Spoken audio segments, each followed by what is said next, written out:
Who-dats. Welcome to the podcast you've been waiting for. Great perspective and exclusive interviews. It's a hard job for those guys because it's happening fast. The kind of Saints insight and fun commentary you won't get anywhere else. We've got plenty of technology to speed things up.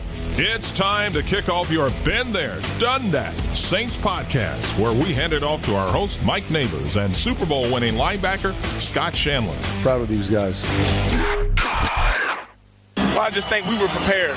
You know, one thing my trainer, he told me, he said, what did he say? He just told us to be prepared. Jameis Winston, always entertaining. Huge opener for the New Orleans Saints. They beat the Green Bay Packers 38-3. If you saw that coming, you're lying. Nobody saw that coming. Packer Nation obviously didn't see it coming, and we didn't see that coming either as we bring in my team, producer Justin Thomas, Super Bowl winning linebacker Scott Shanley. You know, Shanley, let's get to our predictions a week ago because if anything, you know, we can admit when we're wrong. Let's revisit our predictions for the Saints opener against the Packers a week ago on this podcast. I have to go with the Packers. Until I see something otherwise and the Saints can prove that they can play good teams and win, it's going to be the Packers for me. I do think it's going to be close. I potentially see a shootout. I'm going to go 38 to, let's go, I don't know, 32. If the Saints can take care of the football, run Alvin Kamara, and play solid defense and not get into a shootout, they have a chance to win. Nobody really gets to do that because of Aaron Rodgers. I think it's going to be Green Bay 31, Saints 21. I just think it's a lot to ask to go to Jacksonville and beat a Green Bay team that's super talented. I still think Jameis plays decent. He makes some mistakes. I think Kamara has a big game. But I just think it's too much. I think Aaron Rodgers and the Packers win 31-24. Wrong, and wrong. Shanley, I will give you credit, though. Your keys to the game were spot on. But let's keep it real. You know, a lot of us were wrong. But how surprised were you with that one? I was really surprised. And, you know, I guess the one thing we've learned is never underestimate Sean Payton. When everything is stacked against you, when you are training in Dallas because of the hurricane, when you're playing a neutral site game against the league MVP and you go out and play like that, it's just – I think it just builds Coach Payton's resume. Just having that team, those assistant coaches, having those guys ready to play the way they were. And, you know, a lot of it was I didn't doubt our coaching staff. I didn't doubt our players. A lot of it was I thought we would see Aaron Rodgers play better. But a lot of it was because of how shorthanded we were in the secondary. I was so amazed with our defense picking up where they left off, playing excellent defense. The offensive line and Alvin Kamara, to me, are the key for this team for the year, really. But the defense last week was just phenomenal. Absolutely. It was really a team win all around. The surprise party reaction continues. Justin, obviously you were surprised in a lot of ways too. I was. I mean, I think all of us said the Saints had the potential to win. I don't think any of us would have said that there would have been a blowout. I think like Scott said, the D really surprised me. I knew the defensive line, offensive line are the strengths of the Saints. I didn't expect that performance. They really showed what kind of team they could be this year. All right, we'll get to the Carolina Panthers, the next opponent for the Saints. We'll have more likely. You got to stick around for that.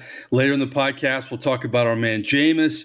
But let's continue with the defense, Shanley. You know, what's amazing to me is I think the defense, the secondary especially, I mean, guys like Adebo stepping up. They hadn't played football in a long time. You know, you're going to have some injuries this season. And this is maybe a sore spot with you, my friend.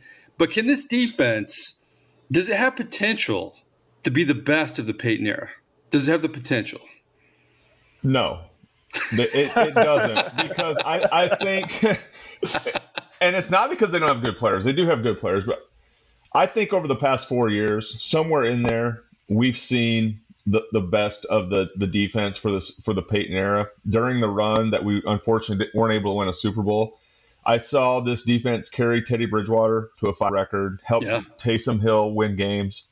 And those defenses were much more talented than this defense. I think with this defense, there are star players. There are guys who are going to be Pro Bowlers and make big plays. But this defense is not very deep. until David Onyemata comes back, the defensive tackle position is a big concern for me. What are you going to do when you line up against a team who can run the ball? And the linebacker position, DeMario, one of the greatest players in the league, maybe the best linebacker, 4-3 off-the-ball linebacker. But the secondary to me is still kind of a concern too. Malcolm's older. You have a young corner. Debo played excellent. We have to see how Roby fits in. In a short answer, I think this defense is very talented, not as talented as we've seen over the past 3 to 4 years. And my major concern with this defense is depth. And then you add on to that, Marcus Davenport is now lost for an extended period of time. Well, you took the words out of my mouth. I was going to ask you about Davenport. Boy, I think he has a world of potential. He just can't stay healthy. It's amazing to me, Shanley, and it's such a random thing in this league and in sports, how some guys just can't stay healthy. I mean, you saw it your whole career. You stayed healthy for the better part of your career. Isn't it amazing how some guys just can't stay healthy? Yeah, and sometimes it has nothing to do with guys taking care of their body. I've seen guys eat right, train right, sleep right, and still suffer injuries. Reggie Bush, his career was marred by injuries, never really reached his full potential. I mean, the bar was set way too high for Reggie to begin with. So to fulfill those expectations, but he got injured a lot and he did all the right things. So some guys, depends on what position you're playing, depends on just genetically your makeup and your predisposition to injuries. Some guys just can stay healthy and some guys can't. Sean Payton, let's get back to him. The master motivator. All this week, he's reveling in it wasn't the Saints. It was the Packers. Aaron Rodgers isn't happy. Maybe they're not as good as we thought they were. The Saints not getting a lot of love nationally, and that plays right into the hands of your former head coach, doesn't it? He loves it. He loves being an underdog. And I saw a stat this last week over the past, I don't know, maybe it's from the entire Sean Payton era, but I believe it was a recent history where when the Saints have been an underdog, you can almost bank you're going to win. And I think I go back to the week of our Super Bowl, and they had this board in the front of the room with the spread of the game and how it was changing and how everybody it kept changing. And what was funny at the time? I'm sitting there like, I have no idea what this even means. Like, a lot of guys didn't follow betting, didn't follow wagering, didn't even know what the heck a spread was on a game. But that was Coach Payton saying, all these people watching this game are expecting you to get blown out. He just finds different ways to get guys mentally ready and put that chip on your shoulder. It's us against the world. And I think that's why you see his play so well when they're the underdog.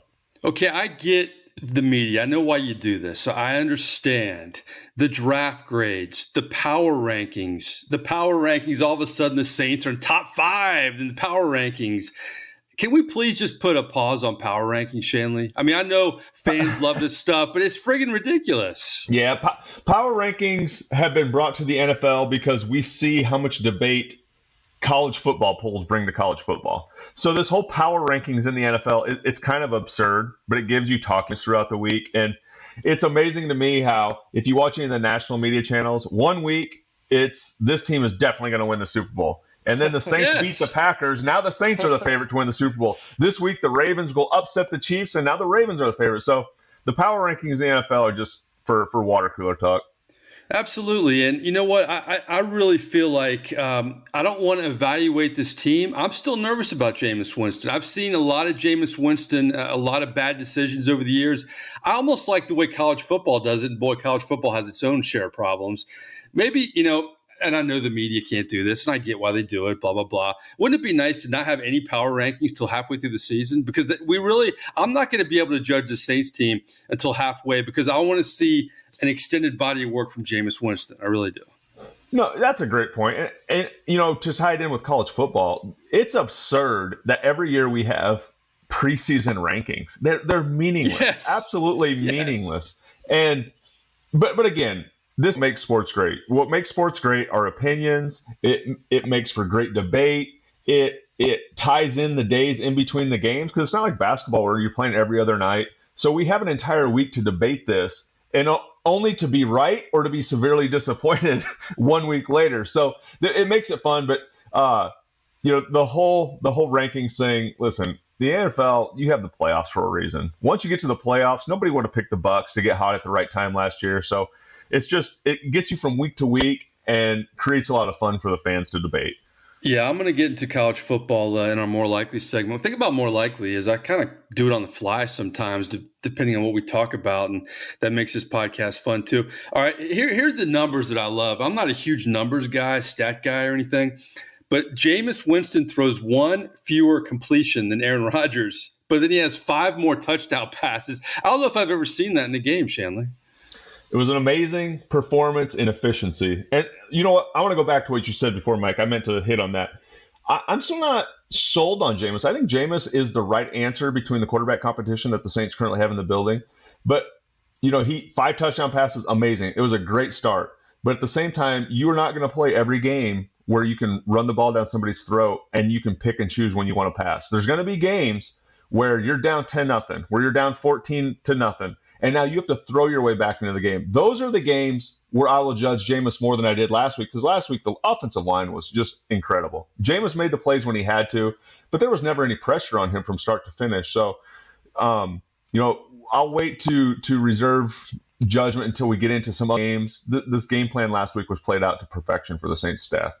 You know what? When Jameis had the interception and then they had the personal foul call, I got a little nervous at that point because I thought it was kind of a questionable call.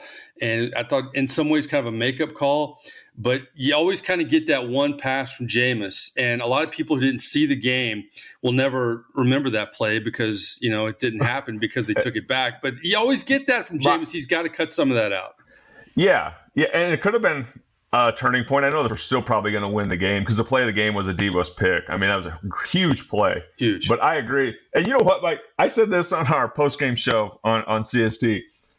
You will not get any sympathy from Saints fans with Horals. Till the end of time, you will not get any sympathy. But I did point out on our post-game show, that call was egregious. I don't know, as a defensive player, how the heck you're supposed to hit a quarterback. Yes. That was like textbook. No helmet to helmet, to the side. Like, Zadarius Smith and the Packers are like, I don't know, but again, there's no sympathy from the Houdat or Saints fans when it comes to penalties that go against somebody else.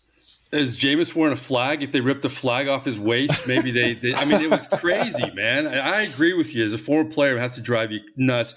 Back to Sean Payton in this offense, though.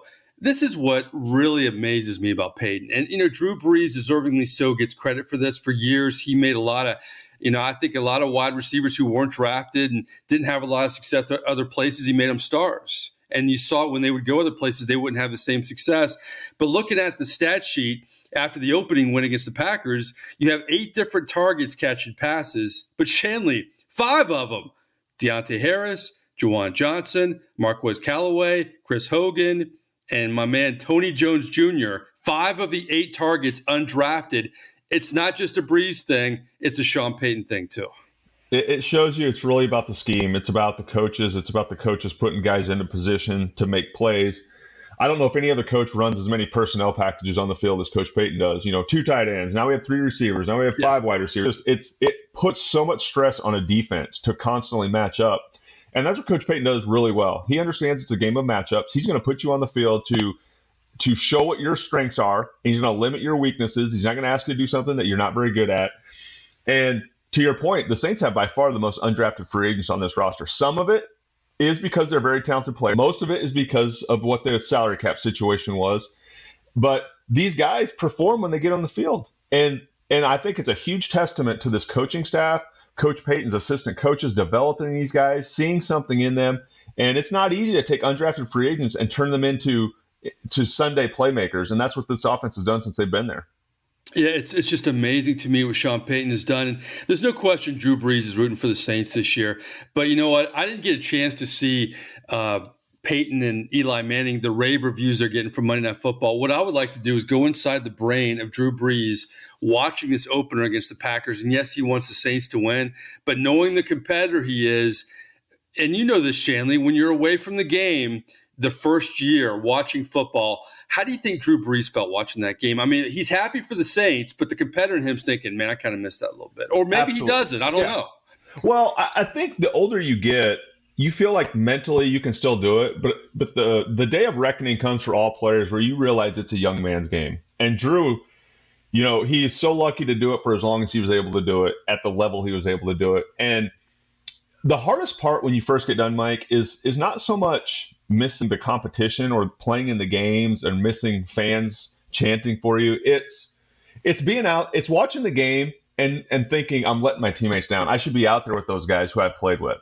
And that's the hardest part. And as the years go by and those different faces come to the team and you don't know them personally, it's easier to watch the games. It's really hard, though, when you watch teammates that you played with for so many years go out there and be on the field. But, Drew the other night when he was at the Tampa game and the Cowboys game working on NBC, he's sitting there on the stage and he's like, I feel like I should be out there. That would be really hard to retire and then show up live to the first game of the NFL season. I'm sure there were a lot of emotions in him that thought, I should be out here. I shouldn't be over here talking. I should be out here playing. So I'm sure year one is going to be hard for him, but as the faces change on the team, it'll get easier.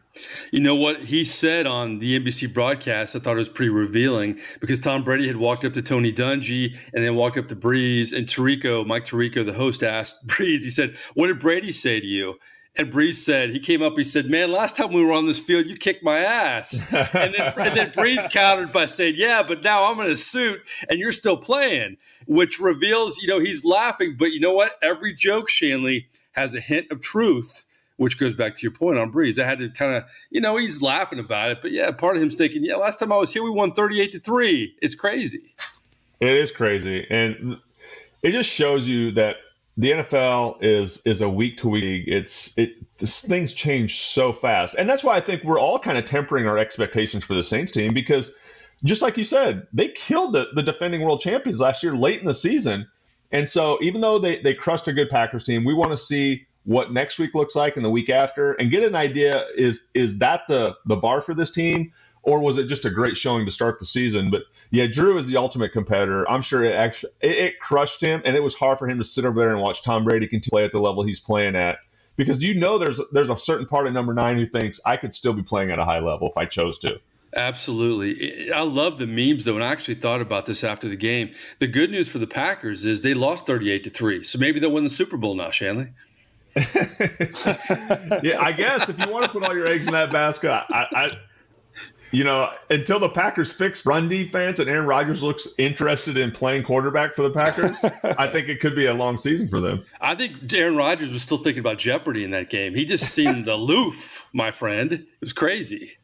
It was weird. Yeah, he didn't look engaged, and that team just it's what? I don't want to say any more about the Packers. I think it was way more about what the Saints did and the way the Saints showed up. But the Packers and Aaron Rodgers, they have problems. They really do. And there's something missing there. It'll be interesting to see if they can get it straightened out over the next 16 weeks. All right, you talk about Marcus Davenport. The big storyline this week for the Saints is COVID has hit the coaching staff, where a lot of offensive coaches especially can't be in the building this week. Again, Sean Payton making a Ted Lasso reference, which I'm going to get to later. I just think Payton loves the challenge. I mean, he doesn't love not having coaches, but Jameis Winston has talked about this week that, it's kind of cool having Sean Payton more front and center. What do you think the difference is with Sean Payton with the offensive guys compared to how it usually is with the assistants? It has to be a whole different setup there. Well, a lot of it just goes back to it's the first year without Drew Brees. So everybody is automatically saying, let's see. It goes back to who gets more credit, Belichick or Brady. Yeah. And so last year, Brady obviously won up Belichick. And this is kind of an opportunity for Coach Payton because that debate is out there too for the Saints. Like people that don't like Sean Payton want to see him fall on his face this year. So they can all say it was Drew Brees. And vice versa. People who weren't a Brees fan, they want to see Sean succeed with Jameis so they can say, see, it wasn't Drew, it was Sean. And that debate will continue to go on. And I think Coach Payton he knows that he is one of the best play callers in the NFL. I think he's one of the best play callers ever in the NFL. I think he's very innovative, the way he attacks defenses every week. And he gives his offensive staff a lot of range. Like, you take your wide receivers, you develop them. When we all come together, we all got to be on the same page. I can't tell you how many times the night before games I'd walk by the offensive staff meeting room, and they're all in there within 6 inches, like heads together, looking at plays, like really calculating this stuff up. And he trusts his staff. It's one of those things where, like we said before, Coach Payton he loves the us against the world mentality. It's going to be that way again. Everybody's going to be saying, we got to give the Panthers a chance because the Saints don't have any offensive coaches, and you watch, they'll go out there and put up 45 points. Yeah, I love this week on Twitter. Our friend Deuce McAllister put out there, I volunteer my services to help the running backs. Somebody commented, why? You're just trying to make up an excuse so you can be close to Streif again. That's great. I got to find that and send that to Streif. Yeah, Streif's probably not looking at Twitter these days. All right, let's talk about the Carolina Panthers. A nice win over the Jets, but it's the Jets. They won 19-14. A nice win for Sam Darnold, against his old team. But it didn't knock my socks off or anything. I mean, he had one touchdown pass. He had 24-35. Joe Brady working with Sam Darnold, I think, will make him better. But this Carolina team really, in a lot of ways, is trying to find itself back to where they were in the glory days of Cam Newton. But I think it's the perfect game for the New Orleans Saints because, it's not going to be really hyped. Can they carry over that opening action they had against the Packers to Carolina? And also, this is what's great about Jameis Winston, too, is he's familiar with Carolina, playing in that stadium against the Panthers, playing for the Bucs for so many years, and obviously being a part of this team a year ago. So, Winston, I believe, was 4-5 against Carolina in his career. But I think the familiarity will help Jameis in this game just because it's someplace he's played a lot. Definitely. That's a great point that a lot of people haven't talked about. It's nice to have a quarterback who's been in the division before and played in all these different places, and it's not all new to them. And so there's an adjustment period for players who get traded or go to different teams and get used to playing divisional opponents. He's been there. He's seen the evolution of the Panthers. He knows their personnel. He knows defensively the guys who are still there, what their strengths and weaknesses are. It's a huge advantage, especially at the quarterback position. And Matt Rule, I'm not really sold on Matt Rule. I don't like the way he treated the whole Teddy Bridgewater situation. They continue to do different things on defense that are more kind of college gimmicky things. And then you go out and your answer to fixing the quarterback position is to get Sam Darnold, who never looked good in New York. And I know New York is New York.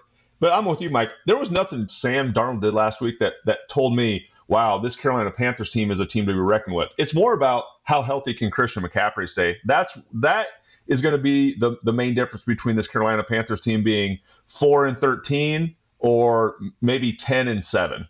Yeah, I agree. When he's on, they're a whole different team. We saw that last year when he got hurt a little bit. Defensively for Carolina, boy, it seems like they've had a lot of moving parts, especially since Luke Kuechly. He was the dominator on that side of the ball for so many years. Anything stand out about Panthers defense for you? Well, they do some exotic things. Last year, I think they went all defense in the draft. Some of those guys aren't even on the team anymore. I think Matt Rule was a college guy who got used to defending college offenses. And I believe when he came in the NFL, they tried to run a kind of a 3-3-5 hybrid college defense, and they got ran all over. And unless they adjust and learn what the NFL life is about and stop converting safeties to linebackers and not being heavy enough in the box, because the Saints offensive line matches up great against the Panthers front seven. It's really going to be hard for this Panthers team. Absolutely. Well, we're looking ahead to Carolina. We look back at Green Bay, but we're not done. Justin, you know what time it is.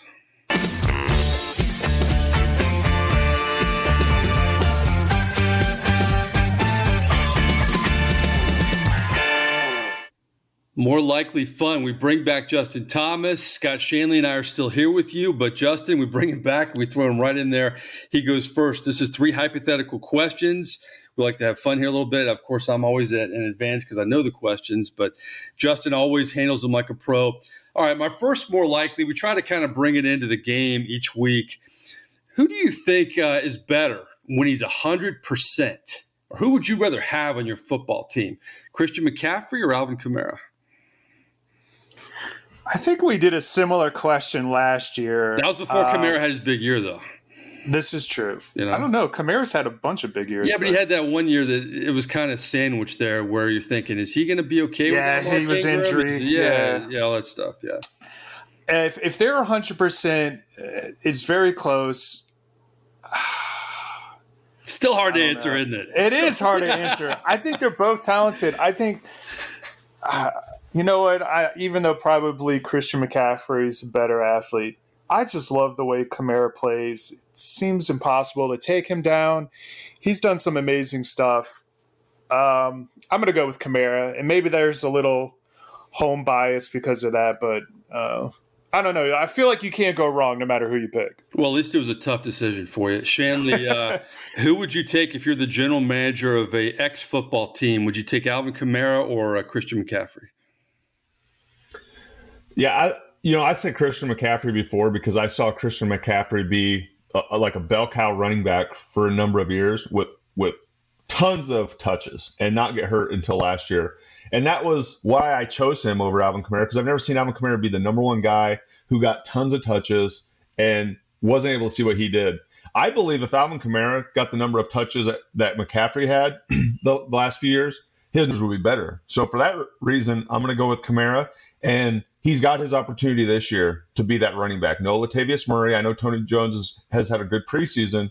But listen, Alvin Kamara is for the first time in a long time, there's no three-headed monster in the Saints offense. It's Alvin Kamara, and he's going to get tons of touches. I said last week before the game, my key to the game was on our CST pregame show was Alvin Kamara getting the 25-plus times. I think that's the key every single week is getting the ball in his hands. And so I'm going to take Kamara over McCaffrey. Shanley, I think the amazing thing is these guys are about the same size. And I'm going to ask you this. Do you think Kamara can handle that kind of workload? From a health standpoint. Yeah, and that was one of the other reasons why I said McCaffrey before, because I saw McCaffrey take that workload season after season and be able to do it, and I just never saw Alvin be able to do it. But I think Alvin can do it. I really do, because to Justin's point, he just never takes solid shots. He's so slithery. He falls forward. He never takes those big shots. Even when four guys tackle him, he's the first one to hop up. So I think he can take that workload.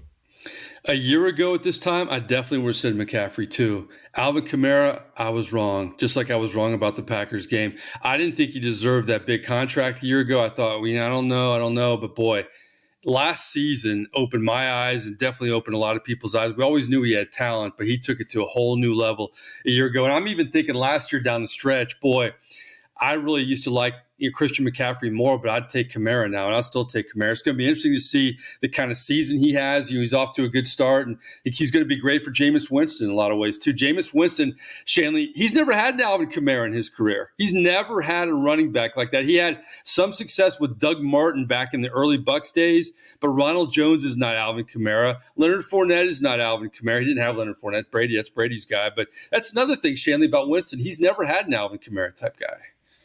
No, and that goes back to the point I made earlier about the Saints offensive line and Kamara being the strength of this team, which can only help Jameis, and to your point, Jameis has never had an offensive line like this. No. I still think the Saints offensive line is across the board when healthy. I still think they're the best O-line in the NFL.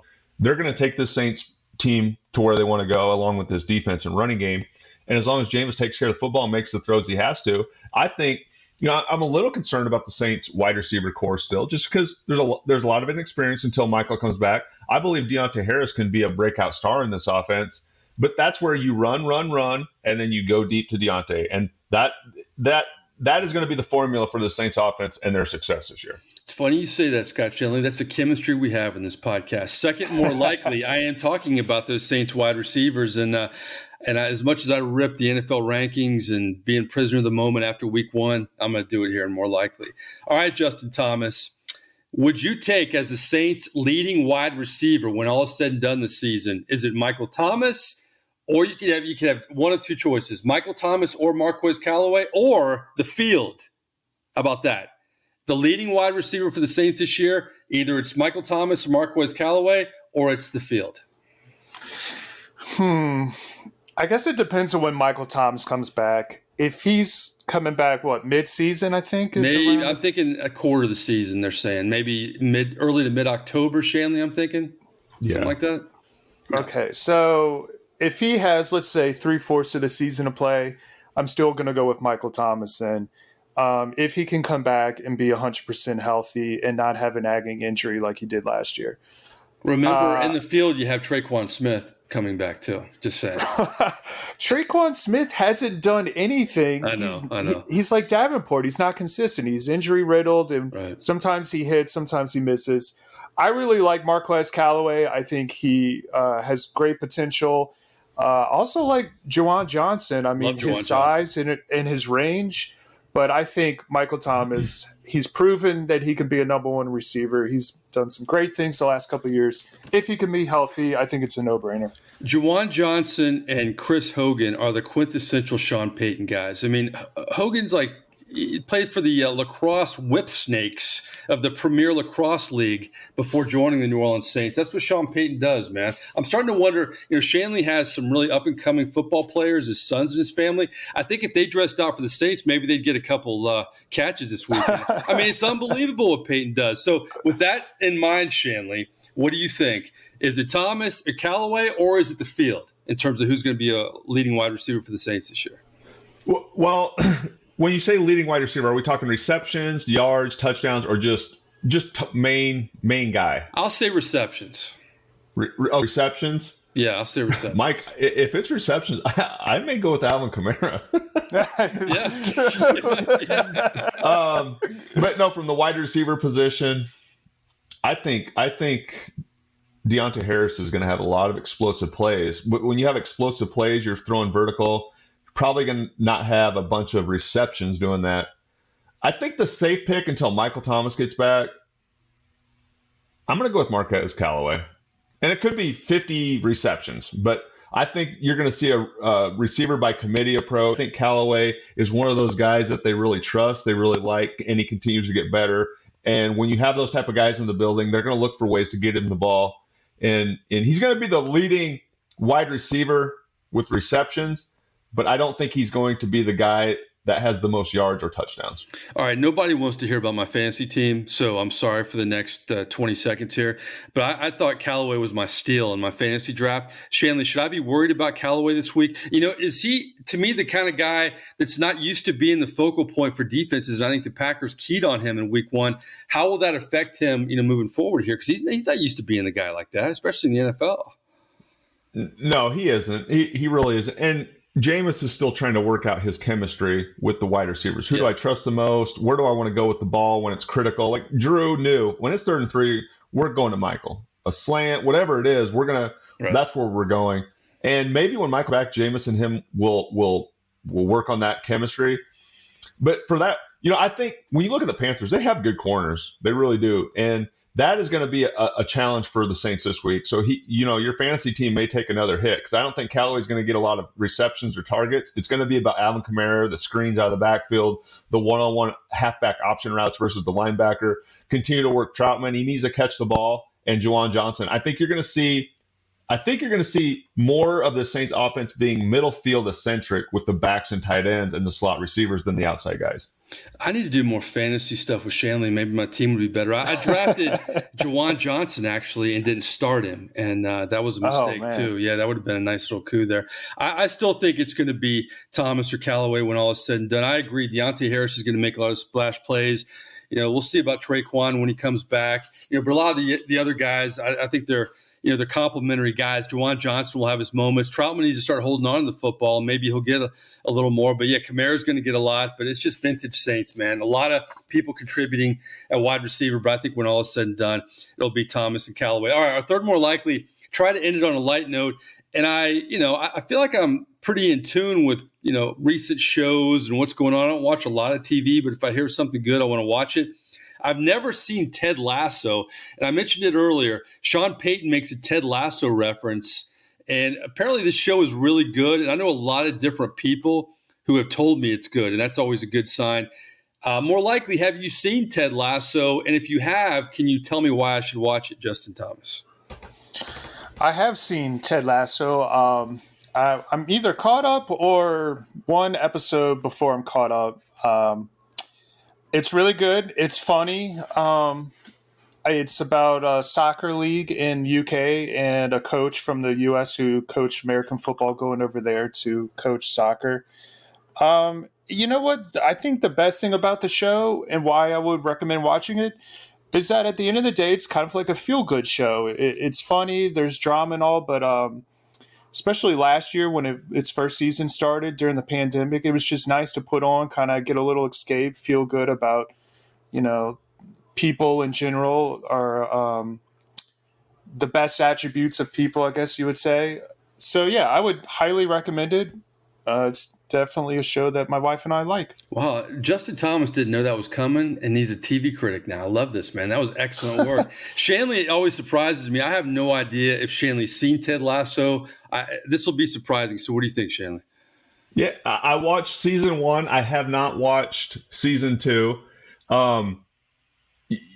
My expectations for it were pretty high because I'm a huge Jason Sudeikis fan. I think he's really funny. If anybody saw like Horrible Bosses, and he is hilarious. And so the plot and the theme of the show caught me off guard. So when I first started watching it, I was a little disappointed. I'm like, well, he's not as crude funny as he's been in other movies. So I was kind of disappointed at first, but the whole storyline and everything, it was pretty good.